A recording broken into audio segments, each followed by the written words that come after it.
View से important है कि उनमें से पेपर अब तक जब भी बना है ना उसमें से ज़रूर क्वेश्चन आता है, ठीक है।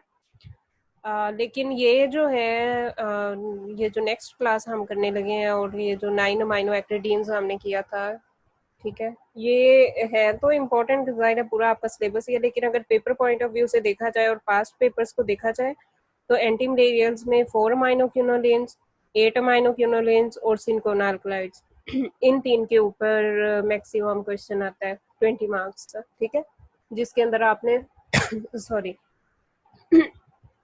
जिसके अंदर आपने उसकी जो है वो केमिस्ट्री करनी होती है, ठीक है। केमिस्ट्री के अंदर ही उसका एसएआर और सिंथेसिस आ जाता है। समटाइम्स वो सिर्फ केमिस्ट्री कहते हैं, समटाइम्स वो उसको खोल के कह देते हैं कि एसएआर और सिंथेसिस पे नोट लिखें, ठीक है। तो यानी इसमें आपने ये चीज़ें कवर करनी होती हैं। उसके बाद ये तो तीन हो गए ना एंटी मलेरियल्स, जो कि पेपर पॉइंट ऑफ व्यू से और आपके पास पेपर्स में भी इनमें से ही क्वेश्चन आया हुआ है। आगे जो तीन क्लासेस है ना, यानी 9 अमाइनो एक्टिविटीन जो हमने लास्ट टाइम किया था और ये पायरीमिडीन क्लास जो आज करेंगे, और एक और जो लास्ट क्लास है बिगनाइट्स, वो ये तीन जो है ये मिसलेनियस है, ठीक है, कि आपने करने ज़रूर हैं कि इनमें से भी क्वेश्चन आपको आ सकता है, क्योंकि आपका पेपर बहुत अनप्रेडिक्टेबल होता है किसी भी। लेकिन आपने जो फर्स्ट हमने 3 क्लासेस की हैं वो ज़्यादा इंपॉर्टेंट है, उनको ज़्यादा अच्छे तरीके से कर लीजिएगा। तो ये जो है पायरीमिडीन क्लास, ठीक है, हमने अब तक जो एंटी मलेरियल्स किए भी हैं वो भी इसी तरह से किए हैं कि उनकी जो बेसिक रिंग होता है हेट्रोसाइक्लिक रिंग होता है, ठीक है, और उस रिंग के साथ फिर फर्दर जो है वो सब्स्टिट्यूएंट्स अटैच होते हैं, जिसकी वजह से उसकी जो है वो थेरेपेटिक एक्टिविटी होती है, और उन्हीं को ही चेंज करके हम क्या करते हैं उसके एसएआर को डिस्कस करते हैं, ठीक है। ये तो आपको एक ओवरव्यू उसका पता है।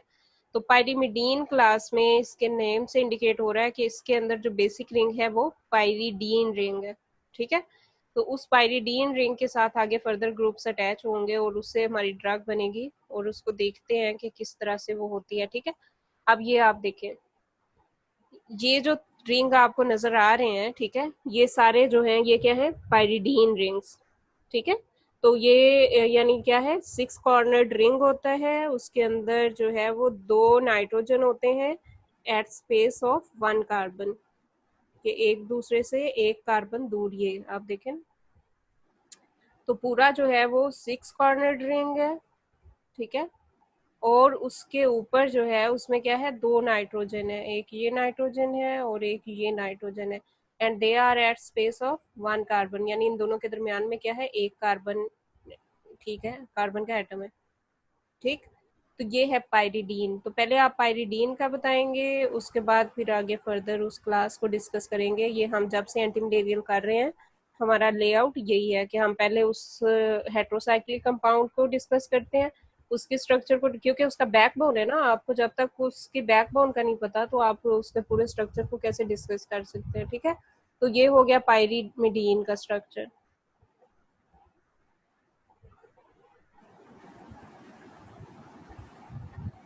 तो इसमें क्या है कि 6 मेंबर्ड हेट्रोसाइक्लिक रिंग होती है जिसमें 2 नाइट्रोजन एटम है at distance of 1 carbon atom, और इस ड्रग की जो इस क्लास की जो ड्रग है दैट इज पायरीमेथामीन, ठीक है। मैंने आपसे कहा भी था कि आप ये देखिएगा कि पाकिस्तान के अंदर बहुत एक कॉमनली यूज होता है ब्रांड एंटी मलेरियल का, और वो बहुत प्रेस्क्राइब किया जाता है। इवन नॉर्मल फीवर भी अगर है तो वो क्वैक जो हमारे यहाँ होते हैं वो यही ड्रग प्रेस्क्राइब करते हैं, ठीक है। तो वो आगे इसी में ही हम डिस्कस करेंगे उसका ब्रांड और उसकी क्या स्ट्रेंथ आती है और किस तरह से उसका मैकेनिज्म ऑफ एक्शन है, ठीक है। कि एक एंटी मलेरियल ड्रग होती है, दूसरी उसके साथ सल्फोनामाइड होती है। तो इस ड्रग की जो क्लास है दैट इज पायरीमेथामीन।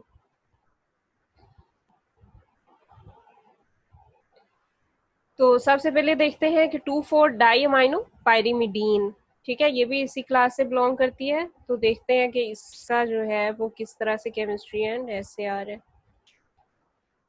अच्छा ये क्या है, ये एंटी प्रोटोजोल ड्रग है ना जो कि, तो क्या करती है कि इसका मैकेनिज्म ऑफ एक्शन जो है वो कीमो, इसको ये जो कैटेगरी ड्रग कैटेगरी है ये कीमोथेरेपी के अंडर भी आती है, ठीक है। तो इस वजह से इसका जो मैकेनिज्म है वो उससे मिलता जुलता है कि ये दिस इज एंटीफोलिएट ड्रग के फोलिक एसिड की फॉर्मेशन को ब्लॉक करती है। और उससे फॉलिक एसिड की जब फॉर्मेशन नहीं होगी तो उससे क्या होगा, डीएनए उसका जो है वो उसकी डिफॉर्मेशन हो जाएगी, ठीक है, प्रोटोजोआ के, और उसकी जो है वो डेथ हो जाती है इस तरह से। तो बेसिकली हम उस पर डीएनए को टारगेट करते हैं। तो इस ड्रग का मैकेनिज्म ये है। So this compound has been studied extensively and has maximum activity was noticed when a chlorophenyl group was attached at position 5। ठीक है, तो हम क्या कर रहे हैं कि साथ साथ केमिस्ट्री के साथ साथ उसके एसएआर को भी देख रहे होते हैं। तो इसमें हम क्या करेंगे कि क्लोरोफिनाइल ग्रुप जो है, ठीक है, फिनाइल रिंग के साथ क्लोराइड ग्रुप जो है वो अटैच होगा एट पोजीशन 5, और उसके साथ कोई भी इलेक्ट्रॉन डोनेटिंग ग्रुप होगा एट पोजीशन 6, तो उसको हम क्या कहेंगे, 2,4 डाइअमाइनो पाइरिमिडीन। और क्लोराइड जो है that should be eight para position for optimum therapeutic activity, ठीक है। तो इन मॉडिफिकेशन से जो है वो पायरीमेथामीन जो है उसकी मैक्सिमम एक्टिविटी होती है, ठीक है। अच्छा, आगे जो है उसमें क्या है कि पायरीमेथामीन जो है उसका मैकेनिज्म ऑफ एक्शन क्या है। तो ये क्या करेगी, it interferes with utilisation of folic acid inside the plasmodium, ठीक है। मैंने आपको पहले ही बताया कि ये क्या है, इसका जो मैकेनिज्म ऑफ एक्शन है that is quite related to chemotherapy. कि कीमोथेरेपी में भी आपको शायद याद होगा कि मेथोट्रेक्सेट जो ड्रग थी उसका भी सेम मैकेनिज्म था, दैट वाज एंटीफोलिएट ड्रग। तो ये क्या करेगी कि जो है वो प्लाज्मोडियम के अंदर फोलिक एसिड की यूटिलाइजेशन के साथ इंटरफेयर करती है, और उसमें जो है वो डाईहाइड्रोफोलेट रिडक्टेज जो है उसको इनहिबिट करती है। और ये जो एंजाइम होता है ये उसको फर्दर कन्वर्जन जो होती है उसकी उसके लिए कंपल्सरी होता है। और अगर इस एंजाइम को ब्लॉक कर दिया जाए तो फर्दर जो है वो फोलिक एसिड की यूटिलाइजेशन नहीं होती। तो एज अ रिजल्ट जब हमने उस एंजाइम को ही ब्लॉक कर दिया तो एज अ रिजल्ट क्या होगा कि फोलिक एसिड की सिंथेसिस नहीं होगी, ठीक है, जो कि पायरिमिडीन और पायरिडीन जो है, प्यूरीन और पायरिडीन बेसिस जो है उसकी न्यूक्लिक एसिड की, उनकी सिंथेसिस के लिए जरूरी होती है, ठीक है। तो एज अ रिजल्ट इसका इफेक्ट क्या होगा इस पूरे का, यानी क्या हमने किया कि हमने डाईहाइड्रोफोलेट रिडक्टेज जो एंजाइम है उसको ब्लॉक कर दिया। उस एंजाइम को ब्लॉक करने की वजह से हमारी बेसिस नहीं बन रही न्यूक्लिक एसिड की, और जब वो बेसिस नहीं बनेगी तो प्लाज्मोडियम की रेप्लिकेशन नहीं होगी, ठीक है।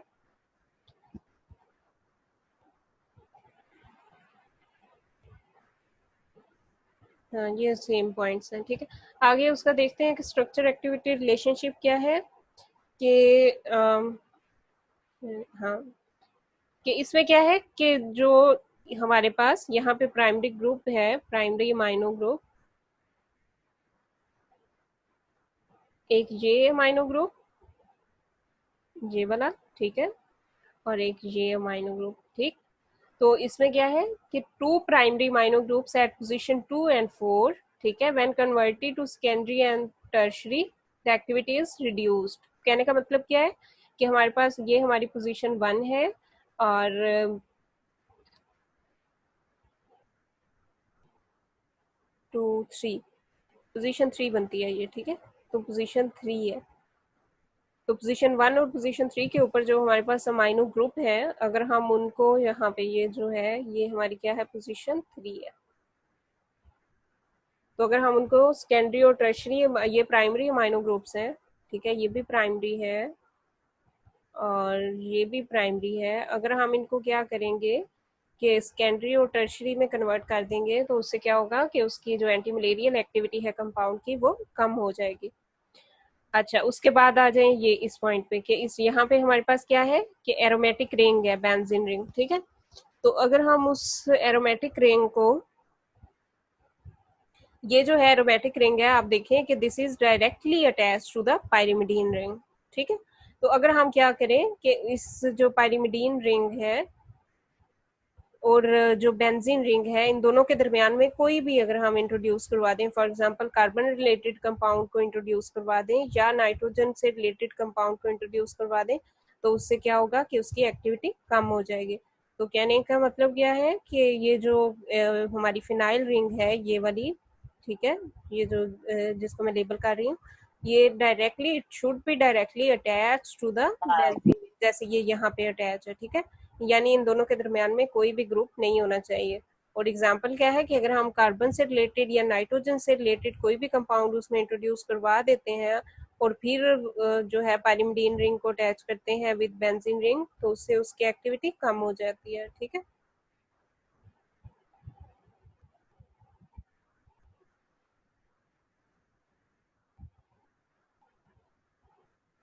अच्छा, अगर हम वो जो हमारे पास एरोमेटिक रिंग है that is replaced with heterocyclic compound activities decreased, यानी क्या मतलब है कि उस जो हमारे पास एरोमेटिक रिंग है या बेंजीन रिंग है हमारे पास, अगर हम उसको किसी भी हेट्रोसाइक्लिक रिंग के साथ, कि उसके अंदर कोई भी हेट्रोसाइक्लिक कंपाउंड मौजूद हो, उसके साथ रिप्लेस कर देते हैं तो उससे हमारे पास जो है वो उसकी एक्टिविटी कम हो जाती है। ठीक है। अच्छा, उसके बाद आपने देखा कि पीछे स्लाइड में कि क्या था कि एरोमेटिक रिंग अटैच थी पाइरिमिडीन रिंग के साथ, और उसके साथ हमारे पास क्लोराइड ग्रुप है which is electron withdrawing group. ठीक है, हेलोजन है ना।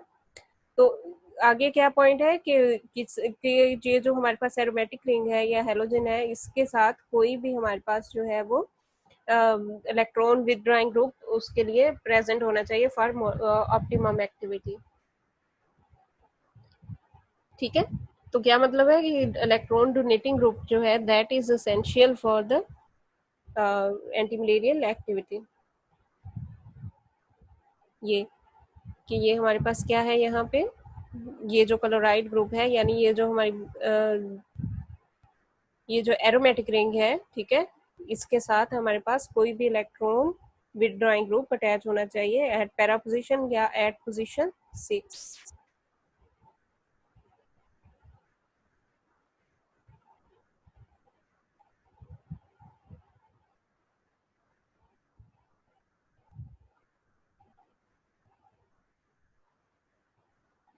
अच्छा, उसके बाद अगर हम क्या करें कि इन दोनों रिंग्स को, ये अगर हम क्या करें कि इन दोनों रिंग को सेपरेट कर दें विद मिथाइलिन ग्रुप। ठीक है, ये ठीक। तो उससे क्या होगा कि इसकी जो है वो एक्टिविटी पे, कि इसकी एंटी प्लाज्मोडियल जो एक्टिविटी है वो क्या होगी, कम हो जाएगी, लेकिन उसकी एंटी बैक्टीरियल एक्टिविटी जो है वो इंक्रीज हो जाती है, और ड्रग हमारे पास क्या बनती है, ट्राइमेथोप्रीम। ठीक है। तो ये जो स्ट्रक्चर आपको नजर आ रहा है ये ट्राइमेथोप्रीम का है, और इसमें हमने चेंजिंग किया की है, बाकी स्ट्रक्चर बिल्कुल सेम है। आपने चेंजिंग क्या की है, सिर्फ और सिर्फ इन दोनों रिंग्स को सेपरेट कर दिया है विथ मिथाइलिन ग्रुप। ठीक। तो हमने ये पीछे भी इसके एसएआर में भी ये पॉइंट डिस्कस किया है कि अगर हम क्या करें कि मिथाइल अगर उसके अंदर कोई भी कार्बन से रिलेटेड या नाइट्रोजन से रिलेटेड कंपाउंड को इंट्रोड्यूस करवा देते हैं तो उससे इसकी एक्टिविटी कम हो जाती है। ठीक। तो इसी तरह से ही इस केस में भी कि उसकी एंटी प्लाज्मोडियल एक्टिविटी कम हो गई है लेकिन एंटी बैक्टीरियल एक्टिविटी इंक्रीज हो गई है, और ड्रग हमारे पास क्या बनी है, ट्राइमेथोप्रिम।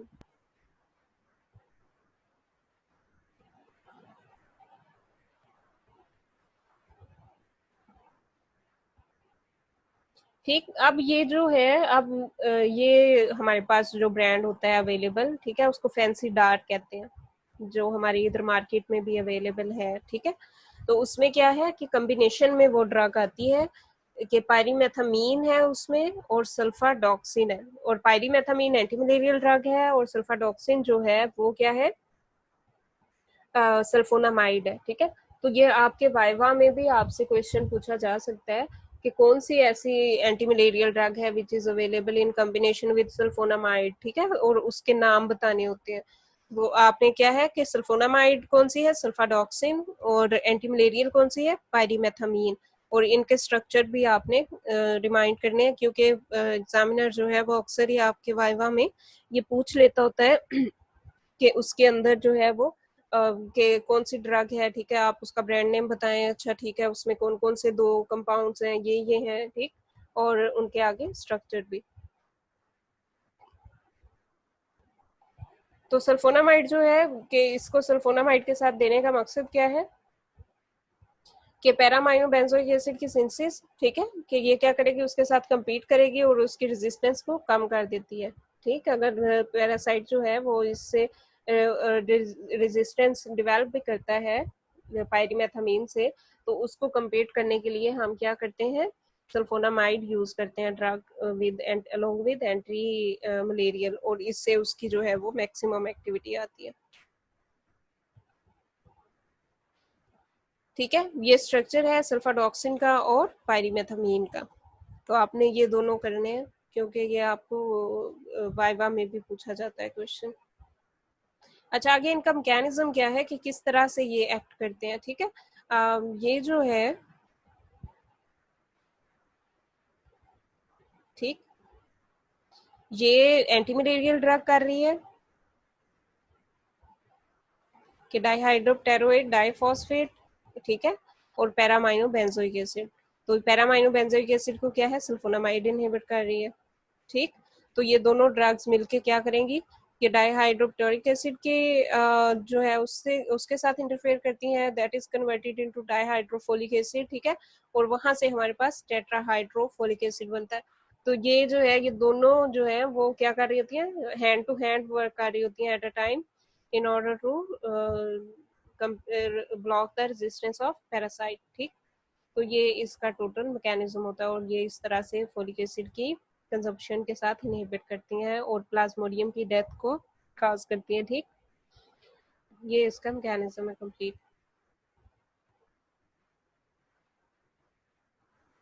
हाँ जी जनाब, अब आ जाए इसके ऊपर कि सिंथेसिस किस तरह से होती है पायरीमेथामीन की, ठीक है। तो इसमें क्या है कि फर्स्ट स्टेप में पैराक्लोरोफिनाइल एसीटोनाइट्राइल, ठीक है, in the presence of ethyl propanoate. ये आप देखें कि पैराक्लोरोफिनाइल एसीटोनाइट्राइल जो है वो इथाइल प्रोपेनेट के प्रेजेंस में, ठीक है, प्रोपाइल पैराक्लोरोफिनाइल एसीटोनाइट्राइल बना देता है, ठीक है। ये जो प्रोपेनाइल जो पैराक्लोरो फिनाइल एसीटोनाइट्राइल है, ठीक है, ये 3 मिथाइल ब्यूटानोल के साथ मिलके एक एसिटाल बना देती है उसका, ठीक है, और ये एज एन इंटरमीडिएट एक्ट कर रहा होता है।